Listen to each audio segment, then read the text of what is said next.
The new Pokemon TCG Scarlet and Violet base set introduces a bunch of new cards to the game that you can use to build some super powerful decks on Pokemon TCG Live. But what cards should you be crafting? We only have a limited number of credits, so we need to make them count.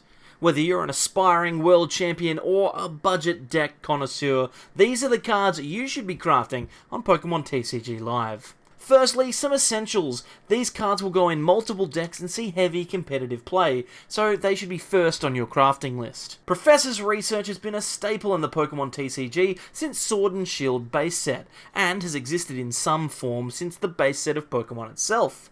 Discarding your hand and drawing 7 new cards is the most powerful draw effect we have in the game, so you should be picking up 4 copies of this card straight away. Nest Ball represents our new staple Pokemon search. Searching your deck for a basic Pokemon and putting it directly onto your bench is a massive consistency boost, and this card will replace Quick Ball in the new standard format, Craft 4. Beach Court is by far the best new stadium that we have in Scarlet and Violet. Its effect reduces basic Pokemon's retreat cost by 1, and will be a welcome addition to a lot of different archetypes that don't have a preferred stadium. You might not need 4 copies, but I recommend picking them up just in case. Arven is a character that a lot of people have really connected with since the release of Scarlet and Violet, even if he is only really interested in sandwiches. His new supporter card is definitely one to pick up. Searching your deck for an item and a tool card is a powerful effect, and I expect that this card will see play in a variety of different archetypes. 3 copies will set you back about 300 credits. These 4 essential cards will cost you about 2,800 credits in total, though there is a good chance you already have some of them from our starter and battle pass decks. One final essential, of course, subscribe to the channel. Like the video, please. Thanks guys, appreciate it. The next block of cards are ones that you should only pick up if you're building a specific deck, so don't feel like you have to burn all of your credits on these ones straight away. Firstly, let's talk about one of my personal favourite cards, a new archetype that will be one of the best decks in the new standard format, that is Miraidon EX. Miraidon has a powerful ability, allowing you to search your deck for 2 basic lightning Pokemon and put them directly into play. This ability is super powerful, especially when you can chain Miraidons together, and when paired with Regieleki VMAX, Miraidon is capable of taking some massive knockouts. I'll be picking up 4 copies of this card, and that'll set you back about 3,000 credits. The reason Miraidon is so powerful is because of Electricity Generator, a much more affordable but still just as powerful item card, which allows you to look at the top 5 cards of your deck and attach up to 2 lightning energy that you find there to your benched Pokemon however you like. This card powers up our Miraidons to take their huge knockouts, so we're probably going to need 4 copies of this one at 400 credits. Rounding out our Miraidon package, Klefki is a great ability lock Pokemon that can cause havoc against decks like Mew VMAX and Lost Box. It's not just good with Miraidon either, having a ton of other applications, but I'll be picking up 3 or 4 of these cards for about 425 credits each. Another hyped EX card from this set, Gardevoir EX, is one to craft if you're looking for an energy acceleration deck, paired with cards like Zacian V from Celebrations and Curlier from Silver Tempest. Gardevoir has a strong consistency engine and some very powerful attackers, making it a potent archetype. I'd suggest crafting 3 Gardevoir EX if this type of deck is up your alley. Hawlucha is also a card that I'll be picking up from Scarlet and Violet, and it might seem quite familiar to you, with an ability that places 1 damage counter on 2 of your opponent's benched Pokemon. This is twice as powerful as the old Sword and Shield Galarian Zigzagoon, and as such is likely to see quite a bit of play, and at 425 credits each they're more than affordable replacements for Zigzagoon. Some trainers now that aren't necessarily must-haves, but you'll still use them in specific decks. Firstly, Mesagosa is a nice generic stadium, allowing you to flip a coin, and if heads, search for a Pokemon, just like Pokeball, and some decks might find it useful as a Path to the Peak replacement. I can see this stadium being used in Lugia decks as a path out, so I'll probably pick up 3 copies at around about 300 credits. Miriam is also a card with quite a lot of hype behind it, not the least because of its obnoxiously expensive illustration rare, but it's also a solid recovery card as well. Miriam allows you to shuffle 5 Pokemon from your discard pile back into your deck, which is quite a powerful ability, and adding Draw 3 on top of that is a nice bonus. It won't be in every list you play, but still worth picking up 3 copies. Penny is a supporter that I feel like is being a little overlooked. It allows you to pick up a basic Pokemon from the field and put it and all cards attached to it back into your hand. That effect has historically been quite good, though I don't necessarily know where it fits right now. One for the future, perhaps. I'll be picking up 3 copies.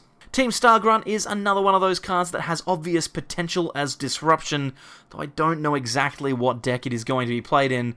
Stargrunt removes an energy from your opponent's Pokemon and puts it on top of their deck, which means that you know what card your opponent will be drawing whenever you set up a lock.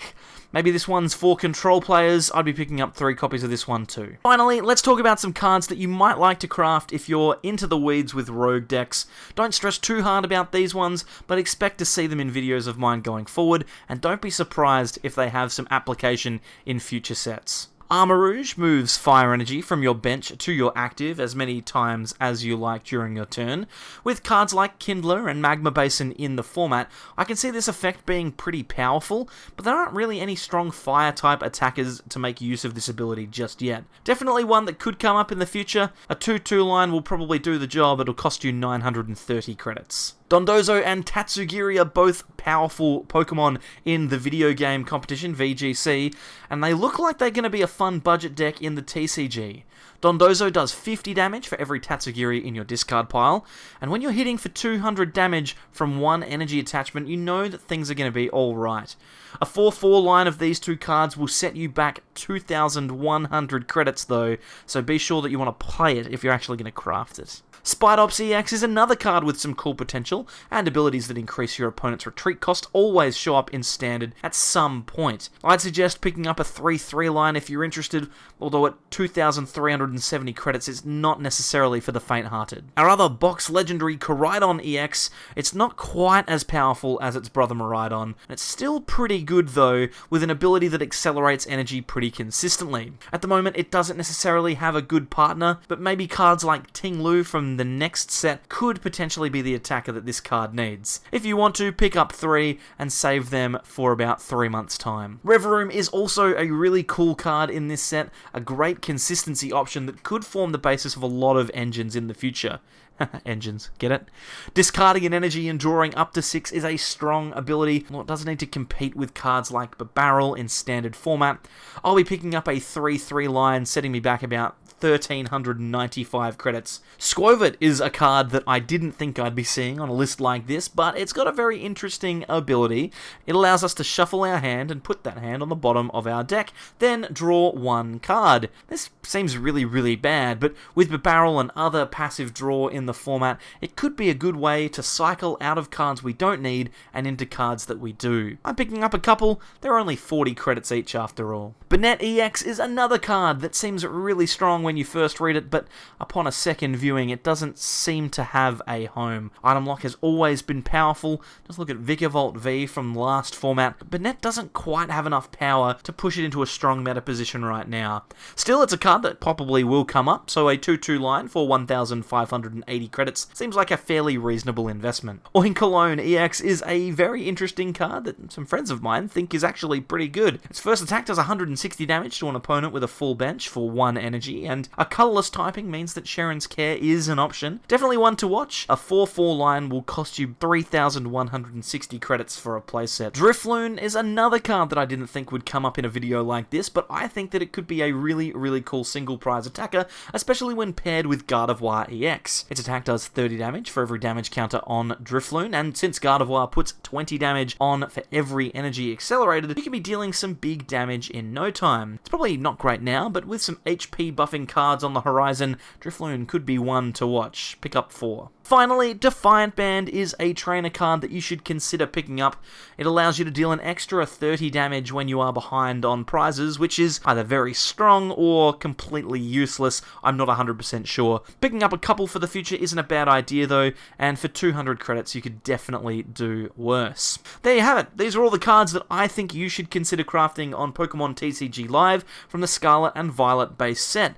If you craft them all, then you're looking at approximately 26,000 credits. Keep keep an eye out for those starter decks and Battle Pass decks as well, because you'll probably find that some of these cards get given to us for free. Thanks so much for watching, and let me know down in the comments which card you're most looking forward to in Scarlet and Violet. I'll see you all next time for more from the Sableyes. Thanks very much. Bye.